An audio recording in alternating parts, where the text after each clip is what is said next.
അപ്പം ഞാൻ ചോറ് കഴിക്കാൻ പോയിന്നെ. വഴുതനങ്ങ മെഴുക്ക് വരട്ടിയത്, അതുപോലെ അതേ പുളിഞ്ചിക്ക ഇട്ട മത്തിക്കറിയാണ്. സൂപ്പറാണ് കേട്ടോ.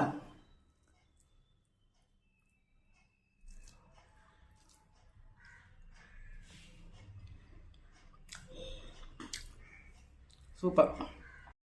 ഞാൻ ഇന്ന് വഴുതനങ്ങ മെഴുക്ക് വരട്ടാൻ പോയാണ്. അപ്പോൾ ഒരു 4 വഴുതനങ്ങയുണ്ട്. ഒരു വണ്ണം കുറഞ്ഞ വഴുതനയായിരുന്നു കേട്ടോ. അതുപോലെ ഒരു 5-8 ഉള്ളിയും ചതച്ചെടുത്തിട്ടുണ്ട്. വേപ്പില, മുളക് പൊടി നമ്മൾ അന്നേരം ഇട്ടാൽ മതി. അപ്പോൾ ഞാൻ എണ്ണ ഒഴിക്കുകയാണ്. മെഴുക്ക് വരട്ടിയാണ് കുറച്ച് നമ്മൾ സാധാരണ കൂടുതൽ കുറച്ച് എണ്ണ വേണം. അപ്പോൾ എണ്ണ ചൂടായിട്ടുണ്ട്. ഞാൻ കടുകിട്ട് കൊടുക്കും.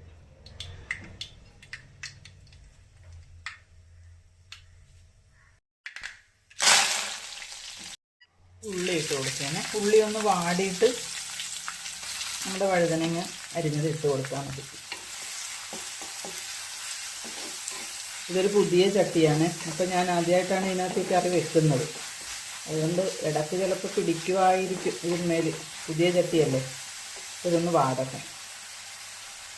വളരെ പെട്ടെന്ന് തന്നെ നമുക്ക് ഈ വഴുതനങ്ങ മെഴുക്ക് പുരട്ടി എടുക്കാൻ പറ്റും. നല്ല ടേസ്റ്റുമാണ് കേട്ടോ. അത് തന്നെയാണെങ്കിലും നമുക്ക് ചോറ് കഴിക്കാനൊക്കെ നല്ല ടേസ്റ്റാണ് ഇതിന്. ഒന്നും കൂടി ഒന്ന് വാടട്ടെ. അപ്പോൾ ഉള്ളിയൊക്കെ വഴന്നിട്ടുണ്ട്. നമുക്കിനി ഈ വഴുതനങ്ങ കഷ്ണങ്ങളങ്ങ് ഇട്ട് കൊടുക്കും. ഒരു ശകലം കൂടി കഴിയുമ്പോൾ നമുക്ക് മുളക് നേരത്തെ തന്നെ ഇടാം. ഉപ്പ് അതിന് മുമ്പ് ഇട്ട് കൊടുക്കും.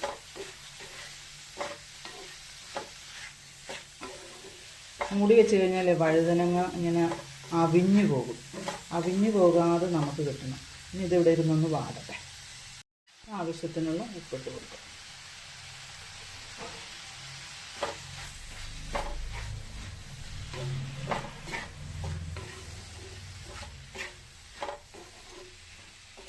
ഇനി ഇവിടെ ഇരുന്നത് വേകട്ടെ.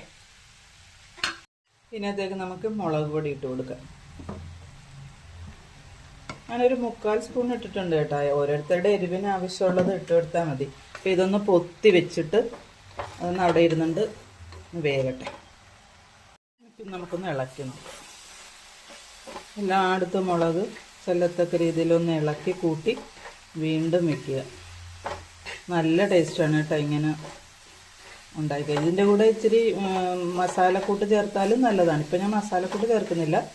മസാലക്കൂട്ട് ചേർത്താലും നല്ലൊരു വ്യത്യസ്തമായൊരു ടേസ്റ്റാണ് ഇതിന്, വഴുതനങ്ങ ഇങ്ങനെ വെക്കുന്നത്. അപ്പോൾ നമുക്കൊന്നും കൂടി ഇളക്കി കൊടുക്കാം. ഇത് ഇടക്കൊന്ന് ഇളക്കിയില്ലെങ്കിൽ അടിയിൽ പിടിക്കും. ചട്ടിയായത് കാരണമാണ്. അല്ലെങ്കിൽ കുഴപ്പമില്ല. കുറച്ചും കൂടി ആകുമ്പോൾ നമുക്ക് നിർത്താം. ഇത് നമ്മുടെ സ്വന്തം കൃഷിയിടത്തിലെ വഴുതനങ്ങയാണ്. അതുകൊണ്ട് നല്ല ടേസ്റ്റ് തന്നെയായിരിക്കും ഇതിന്.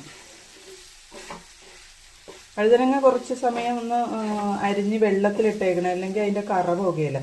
അപ്പോൾ ആ ടേസ്റ്റ് കുറഞ്ഞു പോകും. നമുക്ക് ആ കറയോടുകൂടി അങ്ങ് ചെയ്ത് കഴിഞ്ഞാൽ കുറച്ച് നേരം ഒരു അരമണിക്കൂർ അരിഞ്ഞ് വെള്ളത്തിലിട്ടാൽ മതി. അപ്പോൾ അതിൻ്റെ കറയെല്ലാം പോയി നല്ല നീറ്റായിട്ട് കിട്ടും. വഴുതനങ്ങ നമ്മൾ മുറിച്ച് വെള്ളത്തിലിട്ട് കഴുകി എടുത്തതിന് ശേഷം ഇത് മൂടാതെ വേവിക്കണം. മൂടാതെ വേവിച്ചാലേ ഇതിങ്ങനെ വിട്ട് കിട്ടുള്ളൂ. ഇല്ലെങ്കിൽ പെട്ടെന്ന് അങ്ങോട്ട് അവിഞ്ഞു പോകും. വഴുതനയ്ക്ക് അങ്ങനെ ഒരു പ്രത്യേകതയുണ്ട്. പെട്ടെന്ന് അങ്ങ് വെന്ത് അവിഞ്ഞു പോകും. ആ സമയത്ത് നമ്മൾ മൂടാതെ ഇങ്ങനെ ഇടയ്ക്കിടയ്ക്ക് ഇളക്കി വേവിക്കുകയാണെങ്കിൽ നല്ല സൂപ്പറായിട്ട് വിട്ട് കിട്ടും. കാണാനൊരു പ്രത്യേക ഭംഗിയാണ്. അപ്പോൾ അതെ ഇത് റെഡിയായിട്ടുണ്ട്. അപ്പോൾ എല്ലാവരും ഒന്ന് ട്രൈ ചെയ്ത് നോക്കണം. എന്നെ ഒന്ന് സപ്പോർട്ട് ചെയ്യുകയും കൂടി വേണം കേട്ടോ. എല്ലാവരുടെയും അഭിപ്രായങ്ങളും ഒക്കെ ഉണ്ടായിരിക്കണം. കമൻറ്റ് ഇട്ടേക്കണം. അപ്പോൾ ഞാൻ സ്റ്റൗ നിർത്തുകയാണ്. ഉണ്ടല്ലോ അതേ നോക്ക് എന്തൊരു ഭംഗിയാന്ന് നോക്കി കാണാൻ തന്നെ.